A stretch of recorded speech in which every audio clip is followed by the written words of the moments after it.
어느덧 12월이 되었습니다. 이제 올 한 해가 시작한 지 얼마 되지 않은 것 같은데 벌써 마지막 달인 12월을 맞이하고 있습니다.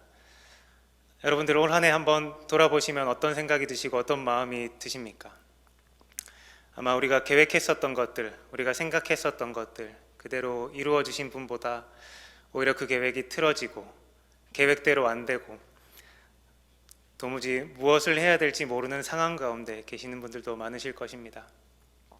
또한 이제 3차 코로나 대유행이 시작되면서 또 불안함 속에 또 시시각각 변하는 그 상황 속에 불안해하고 계시는 성도님들도 계실 것입니다.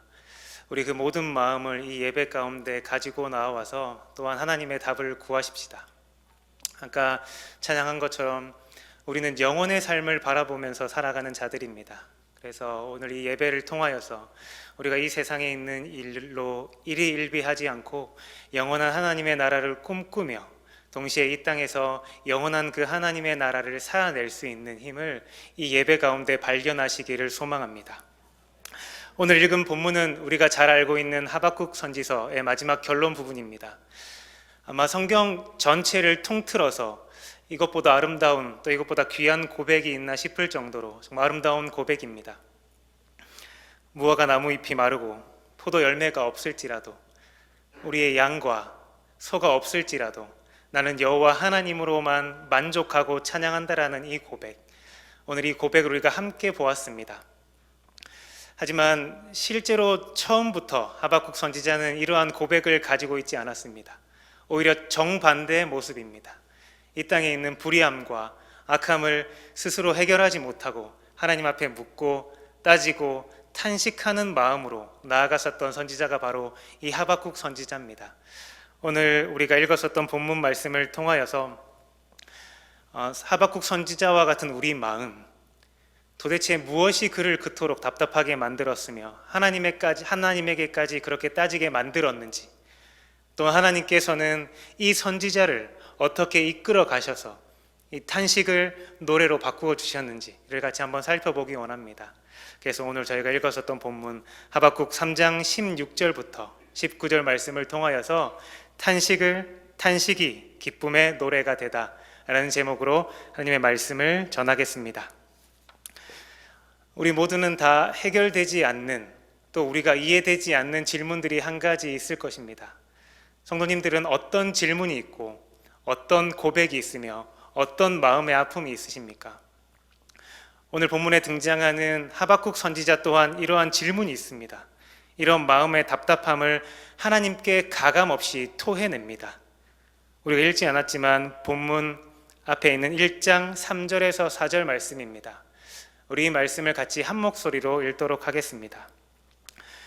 어찌하여 내게 죄악을 보게 하시며 패역을 눈으로 보게 하시나이까? 겁탈과 강포가 내 앞에 있고 변론과 분쟁이 일어났나이다. 이러므로 율법이 해이하고 정의가 전혀 시행되지 못하오니 이는 악인이 의인을 애워쌌으므로 정의가 굽게 행하여 짐이니이다. 하박국 선지자의 고백은 이러합니다. 하나님은 선하신 분이십니다. 근데 왜 이 땅은 여전히 죄악이 가득합니까? 하나님이 율법에 하나님께서 주셨는데 왜 이 땅에는 겁탈과 강포와 핍박이 여전히 존재하는 것입니까? 왜 이렇게 악인은 승승장구하고 왜 의인들은 망하는 것처럼 보입니까? 하나님의 정의와 하나님의 공의가 이 땅에 있기는 한 겁니까? 이렇게 마음을 찢으며 하박국 선지자는 하나님께 나아가고 있는 것입니다. 이 선지자의 부르짖음에 하나님은 침묵하셨지만 결국에는 그 선지자 앞에 서서 이 물음에 대해서 하나님이 응답해 주십니다. 그 응답은 이것이었습니다. 선지자야, 너가 가지고 있는 그 시각을 조금 넓혀 보아라. 그리고 이 나라들을 둘러보아라. 내가 가나안 민족 옆에 있는 바벨론을 통하여서 내가 너희를 심판하게 할 것이다. 그리하여서 하나님의 공의가 실현되게 될 것이다 라고 이 하박국 선지자에게 응답해 주십니다. 지금 하박국 선지자는 그 이야기가 이해가 되겠습니까? 납득이 되겠습니까? 되지 않겠습니까? 당연히 납득이 되지 않습니다. 왜 이렇게 악이 창궐하느냐? 왜 여전히 악이 존재하느냐? 왜 의인이 악인 때문에 핍박을 받아야 되느냐? 라는 제목을 가지고 하나님 앞에 나아갔는데 하나님은 도리어 이렇게 이야기하는 것입니다. 더 악한 바벨론 민족을 가지고 내가 너희를 심판할 것이니라, 이렇게 말입니다. 하박국은 또한 그 마음에 있는 것을 그대로 하나님 앞에 가지고 나아가면서 토해내는 모습을 볼 수 있습니다. 하박국은 이해되지 않는 사실들, 하박국은 자기가 납득되지 않는 것들을 끝까지 하나님 앞에 가지고 나아가서 하나님 앞에 집요하게 묻고 집요하게 따지는 모습을 오늘 본문 말씀을 통해서 발견할 수 있습니다. 오늘 잠시 여기에 멈춰서서 우리 또한 여전히 이해되지 않는 질문들, 어려움들, 고난들을 마주하고 계신 성도님들 계실 것입니다. 우리가 취해야 될 자세는 오늘에 있는 이 하박국 선지자처럼 하나님 앞에 나아가서 그 문제를 묻고 그 문제를 가지고 하나님 앞에 답을 구하는 것입니다. 하박국 선지자도 이 일이 고통스러웠을 것입니다. 그렇지만 하박국은 포기하지 않았습니다. 그 응답이 자기가 원하는 응답이 아닐지라도 계속해서 그 응답을 묻고 하나님의 답을 구했습니다. 끈질긴 이 일을 계속했었던 것입니다. 우리 또한 솔직한 마음을 가지고 하나님 앞에 하나님의 답을 구하며 하나님께 나아가기를 힘씁시다. 우리는 우리의 마음을 포장하는 게 습관이 돼 있을 수 있습니다. 하나님, 저는 괜찮습니다. 무조건 하나님 신뢰합니다. 믿습니다. 이렇게 하나님 앞에 나아갈 때가 있습니다. 믿어지면 그렇게 선포하고 그렇게 나아가는 것 괜찮습니다. 하지만 믿어지지 않는 부분에 대해서 이 선지자와 같이 우리의 마음에 있는 것들 가감하지 않고 그대로 나아가는 그런 우리의 담대함 또한 필요할 줄로 믿습니다. 하박국 뒤에 붙는 이름이 뭐죠? 선지자입니다. 선지자. 여러분도 다 아시다시피 선지자의 역할은 무엇입니까?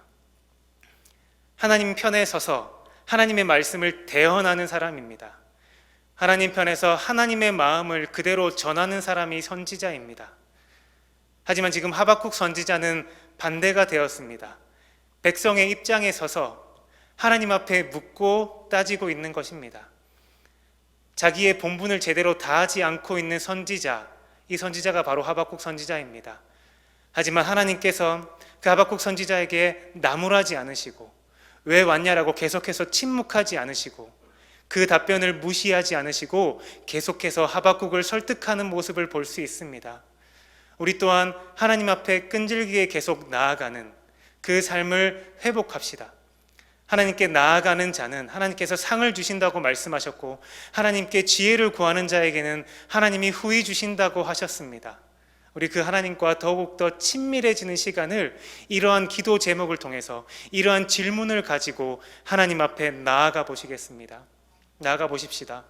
우리의 기도는 여기서 나와 있는 것처럼 영적인 전쟁이며 동시에 하나님과의 대화인 것입니다. 더욱더 이런 치열한 하나님과의 영적인 대화들을 회복해 나아가며 그래서 하나님을 더욱더 알아가고 하나님을 더욱더 신뢰하게 되는 성도님들 되기를 소망합니다. 이제는 하나님께서 이렇게 질문 많고 탄식하며 하나님 앞에 항변해 나아가는 선지자에게 어떻게 답을 했는지, 그리고 이 탄식을 어떻게 노래로 바꾸셨는지 그 중간 과정을 한번 살펴보도록 하겠습니다. 두 번째는 탄식을 믿음으로 바꿔주시는 하나님의 모습을 살펴봅시다.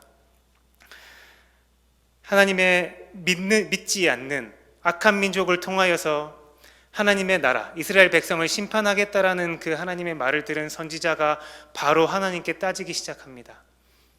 하나님은 그 선지자의 말을 듣고 바로 또한 답변을 합니다. 선지자야, 다시 한번 너희의 눈을 열어보아라. 지금 있는 시대보다 더 넓은 시대를 바라보아라. 내가 그 바벨론 또한 지금은 당장 내가 심판의 도구로 사용하고 있지만 그 바벨론 또한 내가 심판할 것이다. 너희는 이 믿음을 가져라. 선지자야, 너는 이 믿음이 필요하다 라고 하나님께서 선지자에게 응답하십니다. 이 이야기를 조금만 더 확대시켜 보면 그때부터 지금까지 그리고 영원히 마지막 때에 궁극적으로 하나님께서 악을 심판하시고 악을 정복하실 것이라는 하나님의 선언입니다.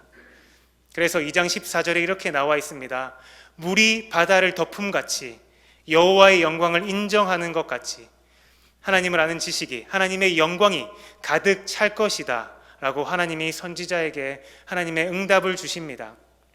우리가 그때에는 하나님의 영광을 볼 것입니다. 우리가 결국에 종말의 때에 최종적인 승리를 확인할 것입니다. 이 단어, 종말의 승리라고 합니다. 종말론적 승리를 이 하박국 선지자는 받아들인 것입니다. 그리고 그에게 믿음이 생겼습니다. 그 끝내 하나님 앞에 계속해서 기도로 나아가는 그 모습을 통하여서 결국에 이 하박국 선지자는 종말론적 승리를 확신하며 그 하나님의 뜻을 발견하게 됩니다. 처음에 이 하박국 선지자가 하나님을 향한 것은 무엇이었습니까? 하나님 탓입니다 라는 마음이 그 안에 숨겨져 있습니다. 하나님은 선하신 분인데 왜 이 땅에 여전히 악이 있습니다? 하나님 때문입니다. 하나님 탓입니다 라는 고백으로 시작했습니다. 하지만 하나님을 만나고 하나님께서 믿음을 주시며 하나님의 큰 계획, 종말 때에 이루어지는 그 하나님의 온전한 승리를 선포했을 때 하박국 선지자는 믿음과 함께 그 영광을 바라보며 종말론적 신앙의 승리로 살아가게 됩니다. 그가 변하게 된 것입니다.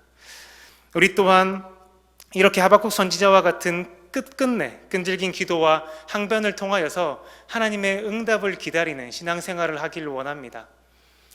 우리는 하나님 앞에 나아감에 있어서 이 두 가지를 기억해야 됩니다. 첫 번째는 끝까지 하나님 앞에 매달려야 된다는 사실입니다. 당장은 우리가 원하는 기도 응답을 받지 못할 수도 있고 잠깐은 침묵하는 것 같은 답답함 속에 처해질 수 있습니다. 하지만 하나님께서는 끝끝내 우리를 통해서 그 역사들을, 하나님의 계획들을 우리에게 알려주시는 분이십니다. 두 번째는 아무리 악이 우리 눈에 보인다고 할지라도, 아무리 우리가 이해되지 않는 상황 속에 처한다고 할지라도 하나님은 여전히 선하신 분이시고 하나님은 여전히 인자하신 분이시고 창세 전에 계신 분이라는 사실을 잊으면 안 됩니다. 이 두 가지 사실만 가지고 우리가 이해되지 않은 어떤 것들을 하나님 앞에 가지고 나아가도 하나님은 결국에 그 기도에 응답해 주실 것입니다. 이런 신앙을 회복하여져서 우리가 아까 찬양하였었던 것처럼 우리가 어떤 상황을 만나게 되든지 그 상황이 도리어 노래가 되고 찬양이 되는 우리의 신앙으로 하나님께서 바꿔주실 것이라는 확신을 가질 수 있게 될 것입니다. 이제 하박국 선지자는 믿음을 가졌습니다. 처음에는 하나님 탓으로 시작해서 불평 섞인, 불만 섞인 그런 탄식과 항변이 있었다면 이제 믿음을 가졌습니다. 이제 이 하박국의 믿음을 통하여서 어떻게 현재를 살아낼 수 있는지 마지막 우리 살펴보도록 하겠습니다. 고통을 노래하는 선지자로 바뀌게 됩니다. 여러분도 그런 경험 있지 않으십니까? 해결되지 않는 문제를 가지고 하나님 앞에 기도했습니다. 얼마 기간 동안 기도했고 결국에는 하나님께서 그 기도에 응답해 주셔서 나는 마음의 평안을 얻게 됐고 하나님의 승리가 내 마음의 확신 속으로 확신에 자리 잡게 되는 경험을 하셨을 것입니다. 그리고 다시 현장 속에, 다시 그 상황 속에 우리가 들어왔을 때 여러분이 느끼는 감정, 여러분의 마음은 어떠십니까? 여전히 상황은 바뀌지 않고 여전히 나는 두려워하는 모습을 발견하지 않으십니까? 오늘 우리가 읽었었던 본문 16절에도 하박국 선지자는 그 마음을 그대로 토로하고 있습니다. 내가 창자가 흔들렸습니다. 내 입술이 떨었습니다. 나를 치러 올라오는 그 환난 날을 내가 기다리는데 두렵습니다. 떨립니다. 이렇게 가감없이 그 이야기를 하나님 앞에 올려드리며 찬양의 가사에 그대로 집어넣습니다. 이런 내적인 상태뿐만 아니라 이어서 외적인 상황도 이렇게 고백합니다. 무화과, 포도나무, 감람나무, 밭, 양, 소, 이 모든 부분들은 하나님이 하나님의 백성에게 허락한 복입니다. 하나님의 복을 하나님께서 허락하신 것들을 다 가져가게 되는 그 상황 가운데 있을지라도 이 하박국 선지자는 하나님을 노래하겠습니다. 하나님을 찬양하겠습니다 라고 고백하는 것입니다. 상황은 바뀌지 않았습니다. 여전히 바벨론을 통하여서 심판이 행해질 것입니다. 지금보다 앞으로 더 큰 핍박이 올 것이고 나라가 망하게 되는 상황 가운데 처해질 것입니다. 그 상황은 바뀌지 않았습니다. 그러면 바뀐 것은 무엇입니까? 탄식이 기쁨의 노래가 되도록 바뀐 것은 무엇입니까? 하나님은 그 선지자의 시각을 바꾸신 것입니다. 외부는 아무것도 바뀌지 않았습니다. 그 선지자가 지금 있는 이 세상을 어떻게 해석하는지 그 눈을 바꿔주신 것입니다. 그 눈이 바꿔졌을 때 하박국 선지자는 새로운 시각이 뜨입니다. 하나님께서 지금도 여전히 역사하고 계셨구나. 나는 보지 못했지만 하나님께서 여전히 바알에게 무릎 꿇지 않는 7,000명을 세워주셔서 하나님의 각 처소에 하나님의 공의와 하나님의 정의가 실현되도록 하나님께서 역사하고 계셨구나 라는 그 고백을 하게 되는 것입니다. 그래서 탄식과 고난이 도리어 노래로 바뀌게 되는 것입니다. 제가 최근에 끝나게 된 다니엘 기도회를 온라인으로 참석했습니다. 성도님 중에서도 몇 분은 같이 다니엘 기도회에 참석하셨을 것입니다. 거기에 나오는 메인 스피커 분들의 대부분은 아픔과 고통을 가지신 분들이었습니다. 연예인을 준비했지만 불의의 사고로 낙상 사고를 당해서 전신마비가 된 그 한 형제, 그리고 얼마 전에 끝난 주말 드라마죠. 한번 다녀왔습니다에 나온 오유나 집사님. 그 집사님은 연예계에서도 되게 잘 나간 상태였었는데 결혼을 하고 자녀를 낳았는데 그 자녀가 자폐아가 나온 겁니다. 근데 그 사실을 숨기지 않고 TV 프로에 그걸 그대로 방영하면서 그 사실을 하나님 앞에 간증하는 모습, 다니엘 기도회에서 또한 나왔습니다. 그리고 목숨을 건 탈북 상황 가운데 끝까지 믿음을 지킨 그 사모님과 그 사역자에 대한 이야기 또한 들었습니다. 그리고 신학대학원에서 저를 설교학으로 지도했었던 교수님도 메인 스피커로 나오셔서 얼마나 자기가 어렸을 때 가난했으며 자기의 외모 컴플렉스가 있었는지, 얼마나 자기는 공부를 못하는 학생이었는지를 이야기하며 본인이 지금까지 교수 사역을 하기까지 이끌어주신 그 하나님에 대한 간증을 나누는 것을 제가 들었습니다.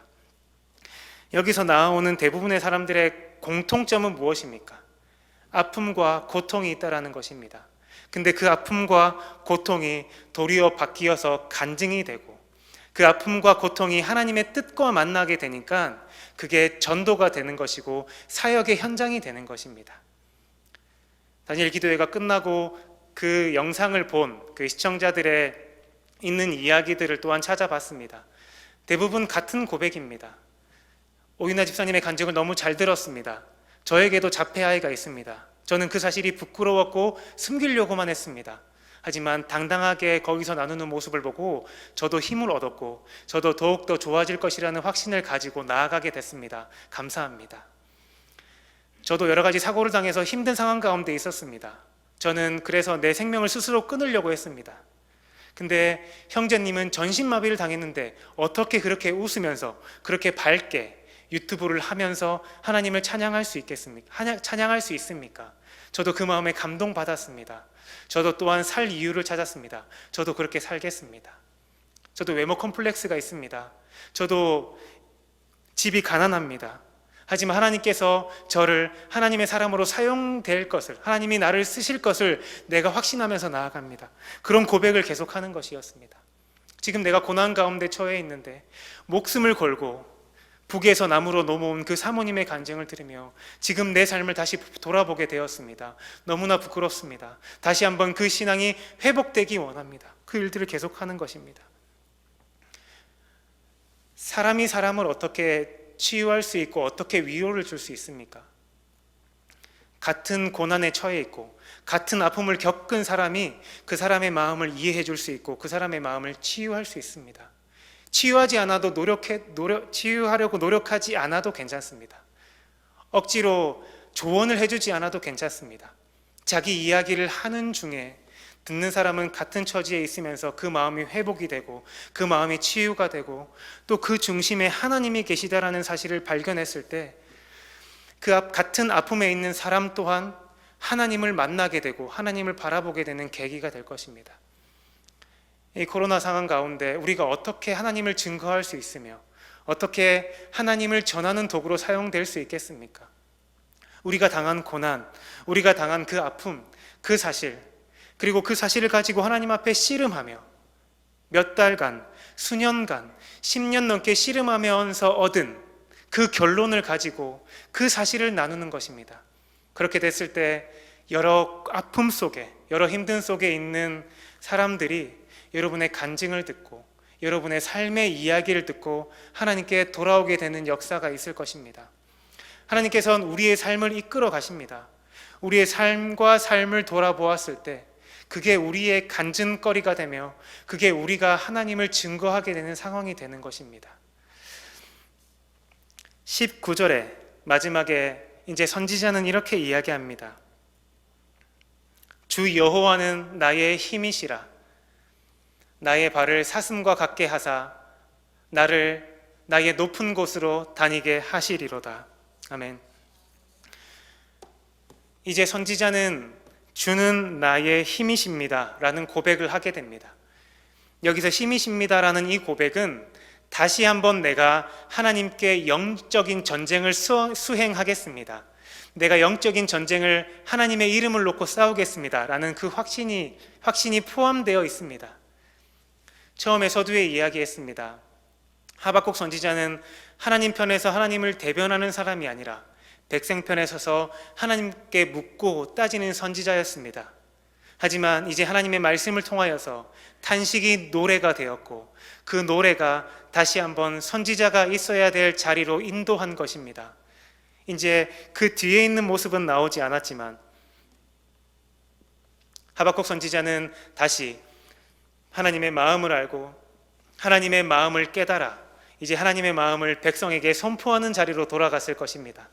어떤 상황이 올지라도 바벨론이 너희를 압제하고 성전이 무너지고 성전이 불타며 우리가 노예로 팔려가게 되는 그 상황 가운데서도 여호와 하나님은 신실하게 우리를 이끌고 가고 계신다. 결국에 모든 악이 정복될 것이고 예수 그리스도를 통하여서 온 우주와 온 나라가 하나님의 정의로 가득 차게 될 것이다. 이런 고백을 계속했을 것입니다. 이 고난을 통하여서 우리는 영적인 슬럼프에 빠지게 되죠. 하지만 다시 한번 우리가 하나님께 회복을 맛보게 될 때는 이전보다 더 크게 하나님과 가까워지며 하나님께 쓰임받는 삶을 살게 됩니다. 우리의 그 삶을 기대하며 그 삶을 가지며 또한 주님께 나아가시겠습니다. 저도 이 말씀을 준비하면서 하나님 앞에 묻고 하나님 앞에 씨름했었던 그 기도 제목이 있습니다. 지금 하박국 선지자가 나누는 제목과 비슷합니다. 문득 들려오는 그 뉴스에 안타까운 소식들이 너무 많지 않습니까? 불과 어제에도 그 태어난 지 얼마 안 된 그 영화가 그 시신이 냉장고에 2년 동안 있었다라는 그 뉴스를 듣는 순간 제 마음이 무너져 내렸습니다. 한동안 멍한 상태로 그냥 그 자리에 앉아 있었습니다. 그리고 낙태에 대해서 보면서 어떻게 그 생명이 아니라고 할 수 있는지에 대해서 도저히 납득이 되지 않았습니다. 여전히 강자들은 약자들을 압제하며 이익을 취하는 것, 그게 어떻게 성공하는 방법으로 버젓이 나오게 되는지 그 상황 속으로 여전히 제 안에 영적인 씨름들이 있었습니다. 그러면서 동시에 제가 전하는 성경 말씀을 붙잡고 봤을 때 그 괴리가 너무 큰 것이었습니다. 하나님, 내가 가지고 있는 이 성경에서 나오는 말씀과 왜 지금 일어나는 이 현실에 있는 이 일들이 간격이 이렇게 큰 것입니까? 하나님께서 어떻게 역사하고 계시는지, 하나님께서 어떻게 이끌고 계시는지, 지금은 왜 당장 그런 것들이 보이지 않습니까? 라고 하며 하나님 앞에 무릎 꿇며 하나님 앞에 기도하는 시간을 보냈습니다. 문득 그렇게 그런 생각에 빠질 때가 있습니다. 그때 다시 한번 주님 앞에 나와서 주님 앞에 기도하고 주님의 뜻을 묻고 주님을 바라보았을 때 지금 상황은 바뀌지 않을 것입니다. 아니, 오히려 하나님께서 기본적으로 창조해 주신 남자와 여자에 대한 구분, 생명에 대한 부분, 그리고 사람과 사람의 존중에 대한 부분, 성경에서 이야기하는 정의와 공평에 대한 부분이 점점 희석되게 될 것입니다. 하지만 그럼에도 불구하고 하나님께서는 신실하게 하나님의 사람들을 세우고 하나님의 뜻을 찾는 자에게 하나님의 사명을 불어넣어 주실 것입니다. 그래서 우후죽순으로, 당장 내 눈앞에 보이진 않지만 우후죽순으로 그런 사람들이 그 자기들 각자의 자리에서 하나님의 사역을, 하나님의 사명을 감당하게 될 것입니다. 그 마음의 확신을 가지고 또 하나님의 말씀을 붙잡으며 좀 전까지 기도하며 이 자리에 섰습니다. 하나님께서는 우리의 삶을 통하여서 하나님의 뜻을 이루어 가십니다.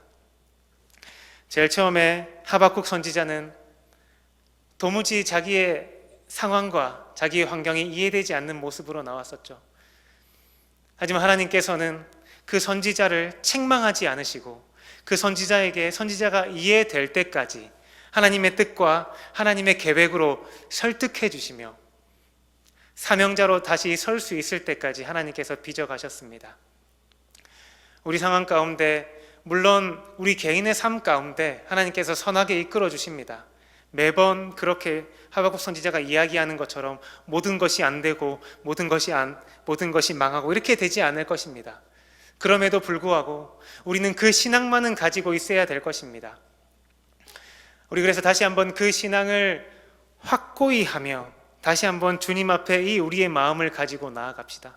그렇게 되면 우리 앞에 어떤 상황이 처해지게 되든지, 우리 앞에 어떤 상황이 있게 되든지 간에 우리는 흔들리지 않고 일일비하지 않고 하나님의 영혼을 품고 나아갈 수 있게 될 것입니다. 우리는 하박국 선지자보다 더 많은 것을 보고 더 많은 것을 알고 있는 사람입니다. 예수님께서 이 땅 가운데 오심을 우리는 알고 있습니다. 하나님께서 정의와 공의를 완전하게 실행시키는 그 사건이 언제 있었습니까? 바로 십자가 사건이 있었습니다. 하나님의 완전한 심판, 하나님의 완전한 공의는 동전의 양면같이 하나님의 완전한 사랑으로 드러났습니다. 그게 십자가 아닙니까? 우리가 받아야 될 그 심판, 우주적인 심판 자체를 예수님이신 그 한 사람에게 쏟아내시며 하나님이 이 땅 가운데 하나님의 나라를 실현해 가셨습니다. 그래서 그 예수님을 믿는, 예수님을 구주로 믿는 사람은 영원한 삶을 꿈꾸며 영원한 삶을 노래하며 오늘 하루하루를 살 수 있게 되는 것입니다. 그리고 우리가 계시록을 통해서 또한 알 수 있지 않습니까? 최후에 예수님께서 궁극적으로 승리하실 것입니다. 아무리 이 세상은 연합해서 우리 교회와 예수님을 무너뜨리려고 하지만 예수님은 그 성경 한 줄로서 승리를 선포하고 계심을 우리는 볼 수 있습니다. 그래서 우리의 눈을 들어 하늘을 보았을 때 14만 4천 명이 함께 셀 수 없는 무리가 모두와 같이 그 하나님의 찬송가를 부르고 있는 사실, 승리를 확신에 찬 사실을 우리는 발견할 수 있습니다. 그 믿음을 소유하고 하루하루를 살아가도록 합시다. 말씀을 정리하겠습니다. 이 하박국 선지자가 가지고 있었던 그 물음, 그 질문들, 우리 또한 가지고 있을 것입니다. 우리 그 물음과 그 질문들을 가지고 하나님 앞에 나아갑시다. 우리 하나님 앞에 나아가서 끝까지 끈질기게 눈물로써 혹은 떼써가며 하나님 앞에 우리의 마음을 쏟아냅시다. 그리고 하나님의 응답을 기다립시다. 그리고 우리에게 주시는 그 응답, 하나님의 계획, 하나님의 뜻을 우리가 발견하는 시간이 되길 소망합니다.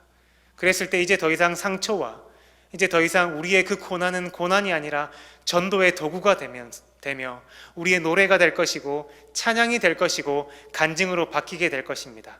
그 고통을 통하여서 수많은 사람이 나를 통하여서 주께 돌아오게 되는 그 일들이 우리의 삶을 통하여서 하나님께서 이끌어 가실 것입니다. 하나님, 그때는 알지 못했지만 지금은 이 상처 많은 사람들을 돌아오게 하고 아픈 영혼들에게 위로와 희망을 주라는 그 메시지로 내가 받습니다. 그 사명을 나는 또한 감당하겠습니다. 여전히 이 땅은 힘들고 어렵고 이렇게 고백했지만 내일 또 넘어지고 내일 또 두려움에 휩싸일 수도 있습니다. 그럼에도 불구하고 나는 끝까지 이 싸움을 싸우겠습니다. 끝까지 나는 하나님의 승리를 노래할 것입니다. 이렇게 고백하는 여러분 되기를 소망합니다. 같이 찬양 한 곡을 나눴으면 좋겠습니다. 내 영혼이 은총 입어 라는 찬양입니다. 우리가 이 땅을 살아가게 될 때에 슬픔 많은 이 세상처럼 느껴지게 될 때, 하늘나라가 너무 멀게만 느껴지게 되는 그 순간 가운데서도 우리가 하나님의 마음을 가지고 있다면, 하나님의 그 은혜가 우리에게 부어진다면 우리는 그날 하루하루가 찬양이 될 것이고 하루하루가 간증의 거리가 될 것입니다. 우리 그 마음을 품으며 같이 이 찬양 주님 앞에 올려드리시겠습니다.